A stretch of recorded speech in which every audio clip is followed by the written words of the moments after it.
Nah, itu jelas suara almarhum ibu gua yang udah meninggal 10 tahun lalu. Selamat datang kembali di channel Sarang Demit dengan saya Mbah Rory. Terima kasih buat teman-teman yang udah mampir lagi ke channelnya Mbah. Dan buat yang baru gabung, silahkan subscribe dulu ke channel ini biar teman-teman gak ketinggalan konten-konten seram dari channel ini ya. Di segmen kali ini, Mbah mau cerita tentang pengalamannya si Bejo yang pernah nikah sama Demit yang sangat cantik. Bejo adalah seorang laki-laki berumur 35 tahun. Dia punya keresahan dalam hidupnya, yaitu Bejo nggak kunjung menikah sampai detik ini. Dia punya 2 orang sahabat dan kedua orang sahabatnya itu udah pada nikah, sedangkan Bejo masih kesulitan mencari wanita yang tepat untuk mendampinginya. Nah, dan kali ini Mbah mau berperan sebagai si Bejo yang menceritakan pengalamannya ke teman-teman semua. Tanpa banyak basa-basi lagi, mari kita mulai ceritanya. Kenalin, gua Bejo. Gua punya 2 orang sahabat, namanya Bram dan Fikri. Mereka itu adalah orang-orang hebat. Bram adalah anak yang paling kuat di antara kami. Pas SMA aja, si Bram ini udah menangin Olimpiade Karate tingkat nasional. Sedangkan si Fikri, dia adalah anak yang paling pintar. Dia pernah menangin Olimpiade Matematika pas SMA. Sedangkan gua ya anak yang biasa-biasa aja ya. Pinter enggak, bodoh juga enggak. Menengah lah. Pas kami udah beranjak dewasa, kedua sahabat gua itu udah pada nikah. Mereka bahkan udah punya keturunan. Sedangkan gua ya gini-gini aja. Selalu ada aja halangan pas gua mau merit. Kayak misalkan gua suka sama cewek, ceweknya gak suka sama gua. Kalau misalkan cewek suka sama gua, pasti guanya yang gak suka. Dan semenjak kedua sahabat gua itu udah pada nikah, persahabatan kami perlahan mulai renggang. Kami jadi jarang nongkrong di warung mie tempat biasa kami nongkrong. Setiap kali gua nelpon mereka, mereka pasti bilangnya sibuk inilah, sibuk itulah. Dan ujung-ujungnya pasti nanya, "Lu kapan sih nikah, Jo? Lu kan udah tua, ayolah nikah. Biar kayak kami, enak kan kalau misalnya udah nikah." Begitu kata mereka. Ya jelas aja gue kesel, soalnya pernikahan itu bukanlah hal yang sepele. Menurut gue sakral dan harus dilakukan dengan orang yang kita cintai. Gue pengen menikah cuma sekali dalam hidup gue. Nah, pada suatu hari ada temen yang ngundang ke pernikahannya. Temen gue itu tinggalnya di Depok. Kebetulan pestanya juga di Depok. Akhirnya gue datang ke sana seorang diri. Dan pas gue datang ke sana, kedua sahabat gue itu ternyata mereka udah datang duluan. Dan mereka duduk satu meja sama teman-teman yang udah pada nikah juga. Nah, saat itu gue kan malu ya karena gue datang sendirian. Akhirnya gue duduk terpisah dari mereka. Gue makan di meja itu dan di samping gue ada bapak-bapak yang lagi ngomongin tentang perjodohan. Dan gue penasaran kan apa sih yang mereka obrolin. Gue geser tempat duduk ngedeket ke kerumunan bapak-bapak itu. Mereka bilang kalau misalkan di Banten ada sebuah sumur yang bisa mendatangkan jodoh. Nama sumur itu adalah Sumur Panyandungan. Percakapan mereka cukup seru. Ternyata si bapak-bapak yang lagi ngobrolin tentang Sumur Panyandungan itu, dia mau madu istrinya. Intinya mau poligami lah. Katanya kalau misalkan ada suami yang datang ke Sumur Panyandungan terus mandi di sana, maka istri pertamanya itu bakal luluh dan dia bakal ngizinin suaminya buat poligami. Obrolan bapak-bapak itu juga ngomongin tentang perjodohan. Katanya kalau misalkan ada bujangan yang mandi di sana, dia juga bakalan dapet jodoh secepatnya. Nah, saat itu gue langsung serius ngedengerinnya. Dan gue catat baik-baik lokasi Sumur Panyandungan. Gue langsung buka HP dan gue cek emang ada di Banten yang namanya Sumur Panyandungan. Dan memang sering didatangi orang-orang untuk cari jodoh. Gue pikir apa salahnya kan gue coba untuk datang ke sumur itu. Gak lama kemudian pas gue lagi nguping bapak-bapak itu ngobrol, tiba-tiba datanglah Rini. Rini ini adalah teman gue. Dia udah lama banget suka sama gue. Tapi itulah, kalau misalkan ada cewek yang suka sama gue, entah kenapa gue gak suka sama dia. Padahal Rini ini udah ngejar-ngejar lama banget. Bahkan kedua sahabat gue mau ngejodohin gue sama si Rini. Tapi ya gue tetap gak mau, soalnya menurut gue perjodohan itu adalah hal yang sakral. Gue pengen menikah dengan cewek yang gue sayangi dan gue cintai. Rini nyapa gue, lu datang sendiri aja ya kesini? Iya, jawab gue ke Rini. Lu bukannya nge-WA dulu. Kalau misalkan gue tahu lu bakal datang, gue mau nebeng ke lu, kata Rini. Entah kenapa tiba-tiba kelintas dalam pikiran gue buat ngajak Rini ke sumur itu. Gue pengen diantar lah sama si Rini. Lu mau gak antar gue? Kemana? Tanya Rini. Ke Banten. Di Banten ada sumur Panyandungan. Hah? Di Banten? Kata Rini. Itu sumur apaan? Lu mau ngapain ke sana? Tanya Rini. Dia penasaran. Gue langsung bisik-bisik ke telinganya si Rini. Gue mau mandi di sana. Siapa tahu gue dapet jodoh. Katanya kalau ada bujangan yang mandi di sana, dia bakal dapet jodoh. Bisik gue ke Rini. Hah? Yang bener lu? Wah itu tahayul, lu percaya aja sama tahayul. Rini gak percaya sama hal-hal kayak gitu. Akhirnya dia mau nganter gue ke Banten buat mandi di sumur Panyandungan. Singkat cerita, 2 hari kemudian gue ngejemput Rini di rumahnya. Pagi itu sekitar jam 7 ya. Kami berangkat dari stasiun Tanah Abang ke Rangkas Bitung. Dan tiba di Rangkas Bitung, kami naik ojek buat ke Mandala. Dari Mandala ada mobil yang ke Serang. Nah, di Serang itulah lokasinya sumur Panyandungan. Setelah menghabiskan waktu beberapa jam di perjalanan, akhirnya kami tiba di sebuah perkampungan. Menurut informasi yang gue dapet dari internet, sumur Panyandungan adanya di kampung itu. Gue gak akan sebutin ya nama kampungnya. Nah, pas sampai di kampung itu, gue langsung nanya ke tukang warung di mana sumur Panyandungan. Kata tukang warung itu, kalau misalkan mau mandi di sana nggak boleh sembarangan. Ada kuncennya, namanya Abah Maman. Jadi gue harus datang dulu nih ke Abah Maman, entah buat izin atau emang dia bakal nemenin gue mandi di sana. Untung aja si penjaga warungnya baik banget. Dia bahkan nganterin kami ke rumahnya Abah Maman. Pas sampai di rumah Abah Maman, kami disambut sama laki-laki tua itu. Mungkin umur Abah Maman ini kisaran 50 tahun lebih ya. Rambutnya udah putih semua dan dia ompong. Tapi orangnya ramah banget, termasuk istrinya. Kayaknya sih Abah Maman ini cuma tinggal berdua di rumah itu. Rumahnya cukup sederhana. Nah, kami disuguhi teh dan makanan-makanan ringan. Gua sempet ngobrol tentang masalah gua ke Abah Maman dan dia bilang gini, maklum, emang masalah perjodohan itu gak bisa sembarangan. Ya susah-susah gampang lah. Banyak orang yang emang datang ke sumur Panyandungan ini. Tapi gak menjamin ya nak. Kadang ada yang beruntung ya bisa dapet jodohnya. Kadang yang kurang beruntung ya gak dapet jodoh. Jadi jangan terlalu mengandalkan. Tapi Abah bantu ya. Cuma kalau misalnya kamu mau mandi di sumur itu harus jam 1 malam. Jadi nanti malam kita ke sana. Begitu kata Abah Maman. Ya gue setuju aja ya. Intinya gue mau coba-coba lah. Siapa tahu kan bener kalau misalkan sumur itu bisa mendatangkan jodoh. Tepat jam 1 malam Rini udah tidur. Sengaja gue gak ngebangunin si Rini. Karena kasihan lah sama dia. Dia itu kayak kecapean banget. Biar gue aja sama Abah Maman yang datang ke sumur itu. Dan ternyata lokasi sumur Panyandungan ini adanya di belakang perkampungan warga. Jadi gue harus ngelewatin perkebunan kopi juga. Hal menyeramkan yang baru gue tahu, kata Abah Maman, sumur itu lokasinya bersebelahan sama pemakaman umum. Pas sampai di sumur itu, ternyata sumurnya emang kayak pemandian warga. Biasa aja gitu, nggak ada kesan mistisnya. Sumur itu dibangun dengan sangat rapi, ada keramiknya, tapi emang ada kubangan air di sana. Jadi emang sumurnya itu bukan kayak sumur yang bulet terus dalam gitu, enggak. Tapi bentuknya itu kayak kolam kecil. Abah Maman nyuruh gua buat buka baju. Dan buka bajunya itu nggak tanggung-tanggung. Gua disuruh telanjang bulet malam-malam. Dan itu dingin banget. Abah Maman ini kan bawa kampek ya. Kalau teman-teman nggak tahu, kampek itu adalah tas yang terbuat dari bekas karung.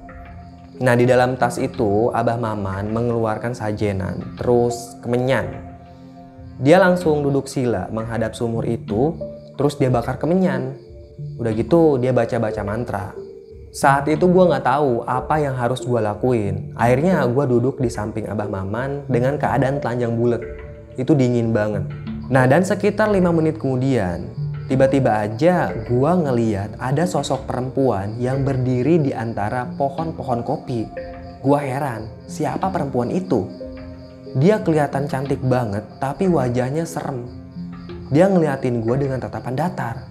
Terus gue bilang ke Abah Maman, Bah, ada perempuan. Itu siapa ya? Kata gue. Tapi Abah Maman gak ngejawab. Dia fokus banget sama mantranya. Terus sesekali ngebakar menyan. Asap menyan tuh udah mengepul. Dan baunya sangat menyengat. Kebetulan malam itu terang bulan ya. Jadi gue bisa ngeliat bayangan gue sendiri di atas permukaan air. Nah, dan di atas permukaan air itu gue ngeliat ada bayangan 3 orang laki-laki yang berdiri di belakang gue. Buru-buru gue nengok ke belakang. Dan pas gue nengok, gak ada siapa-siapa di sana. Sebisa mungkin gue tetap nahan diri buat ngelanjutin ritual itu. Sesekali gue bilang ke Abah Maman, Bah, cepet bah, aku takut. Anehnya perempuan yang tadi berdiri di antara pohon-pohon kopi, dia tiba-tiba aja udah ngedeket ke arah gue.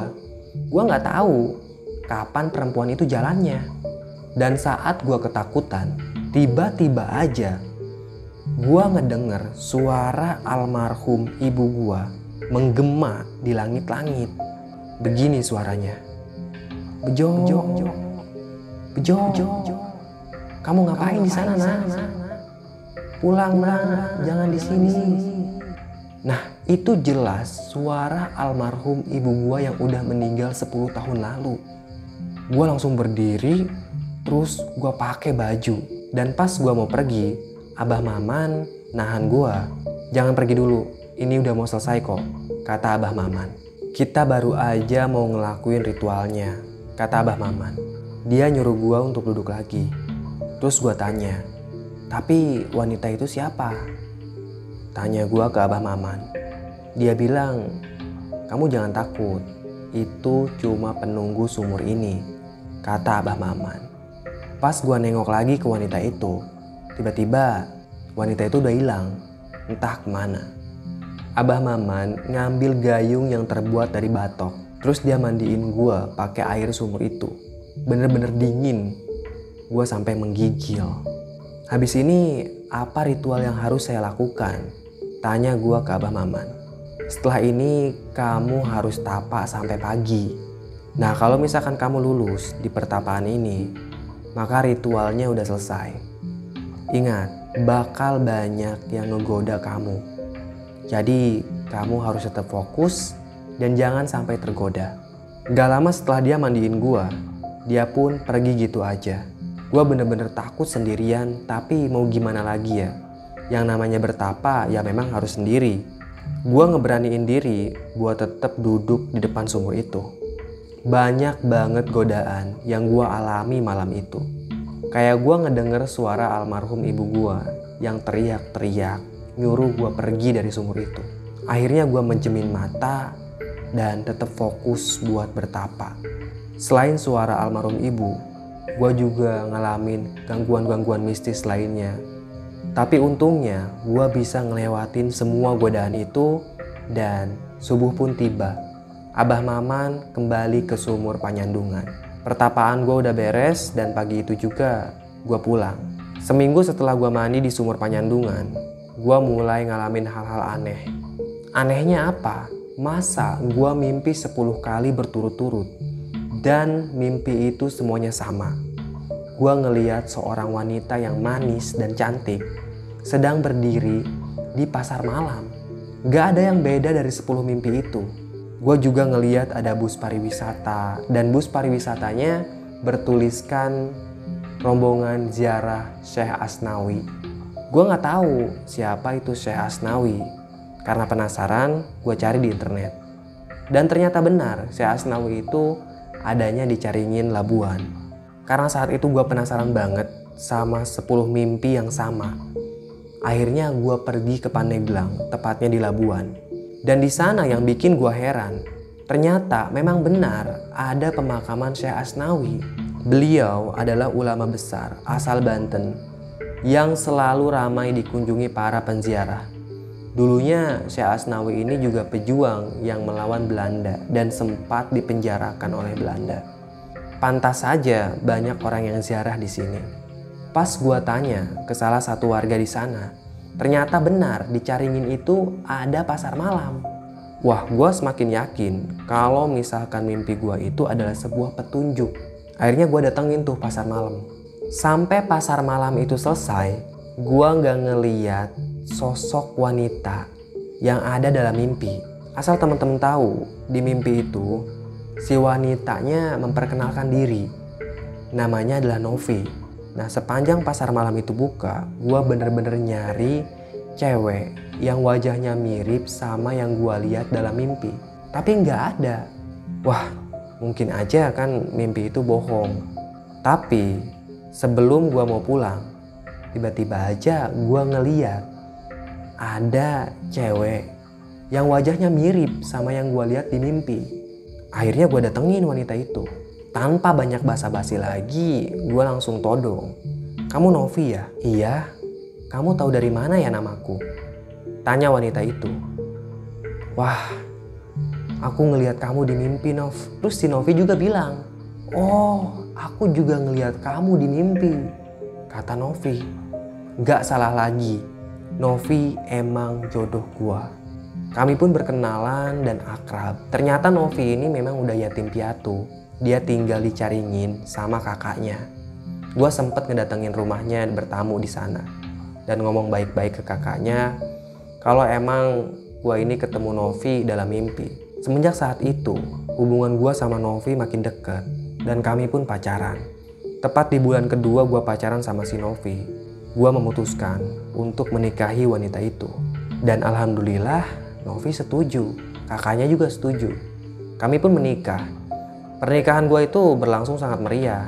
Bukannya di rumah Novi ya, tapi diadakan di sebuah gedung di Jakarta. Karena emang gue tinggal di Jakarta. Awal-awal nikah sama Novi tuh gue gak ngerasain keanehan apapun.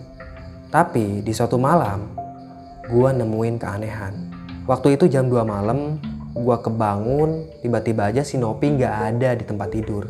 Jelas aja gue panik dan langsung nyari ke seluruh penjuru rumah. Tapi Novi gak ada.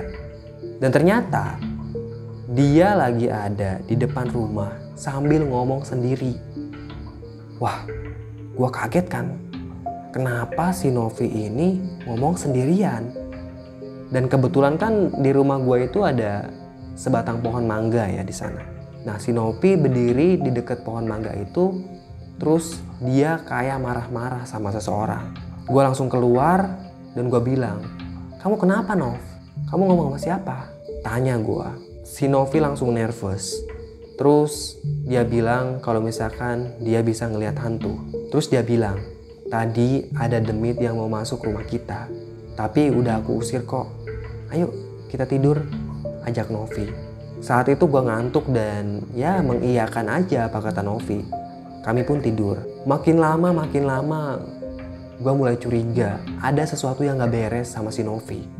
Yang paling bikin gue kesel adalah si Novi ini kan dia beragama Islam, tapi gue gak pernah ngeliat dia sholat ataupun ngaji, gak pernah sama sekali.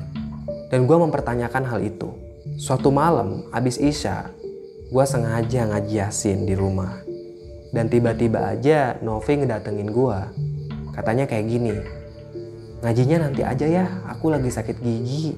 Begitu kata Novi. Dan besoknya si Novi ini gak mau diajak ke dokter gigi. Tapi setiap kali gue mau ngaji, si Novi ini selalu nyuruh gue buat berhenti. Entah apalah yang terjadi sama istri gue itu. Semakin hari kelakuan Novi semakin aneh. Gue bener-bener heran. Setelah mempertimbangkan banyak hal, akhirnya gue memutuskan untuk mendatangi orang pintar. Gue pengen tahu apa yang sebenarnya terjadi sama Novi. Karena bukan sekali dua kali gue ngedenger si Novi ini ngomong sendiri. Baik itu di dapur atau di kamar mandi.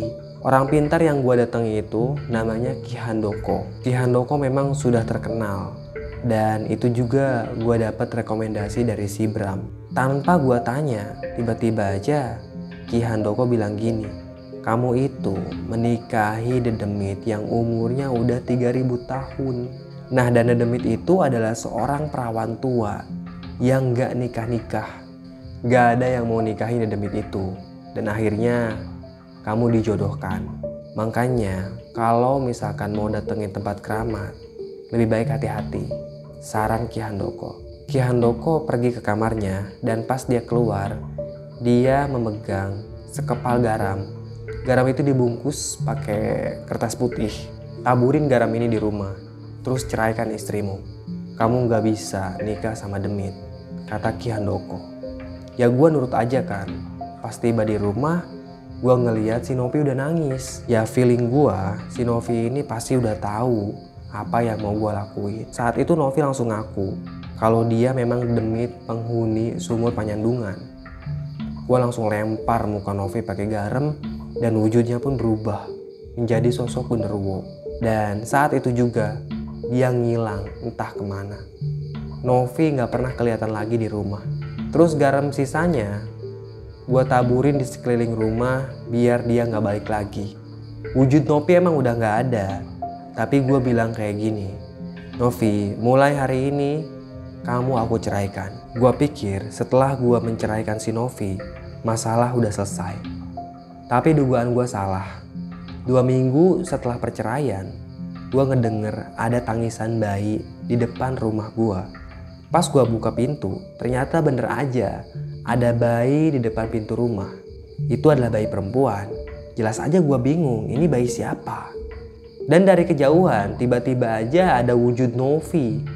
Dia lagi berdiri sambil nangis. Novi bilang gini, Mas, aku udah lahiran. Kita punya 301 anak. Dan hanya 1 yang keturunan manusia. Aku titip ya anakku padamu. Dan aku bakal jaga 300 anak kita yang berwujud Demit. Begitu kata Novi. Wow, gue kaget kan. Bisa-bisanya gue punya 301 anak. Buru-buru gue bawa masuk bayi itu. Dan lama-kelamaan ya namanya anak ya. Akhirnya gue sayang sama anak itu. Gue kasih nama anak perempuan itu dengan nama Claudia. Hari demi hari berlalu. Gue yang ngurus sendirian si Claudia. Gue tahu sesekali Novi emang suka ngejenguk si Claudia. Di kamar kan ada CCTV. Nah, gue ngeliat keranjang tidurnya si Claudia itu suka gerak-gerak sendiri. Itu pasti Novi yang lagi ngejenguk. Sengaja gue ngebiarin Novi buat ngejenguk anaknya. Lama-kelamaan kan gue kasihan ya. Mau gimana pun Novi itu adalah ibunya. Tapi selama Novi gak ngeganggu, ya gue biarin aja. Setelah dipikir-pikir ulang, gak baik kalau misalkan Claudia ini tetap bergaul sama ibunya. Soalnya ibunya itu beda alam. Nah, dan saat itu gue pindah rumah buat nyekolahin si Claudia ke SDN favorit. Setelah barang-barang rumah diangkut keluar, gue ambil spidol dan gue tulis pesan di dinding. Gue tulis gini ke Novi. Novi, anak kita udah mulai dewasa dan mau masuk sekolah. Aku mau pindah, tolong jangan ganggu Claudia. Aku mau anak kita ini tumbuh seutuhnya menjadi manusia. Dan kalau kamu sayang sama Claudia, tolong jangan kunjungi dia lagi. Itu yang gue tulis di dinding. Dan alhasil, Novi nurut. Dia nggak ngedatengin si Claudia. Sampai saat ini, Claudia semakin tumbuh menjadi wanita yang cantik. Ya nggak ada bedanya lah sama ibunya kalau berwujud manusia. Claudia cantik dan manis. Selesai. Terima kasih udah nyimak ceritanya Mbah. Tunggu kisah-kisah selanjutnya ya. Tetap sehat dan salam merinding.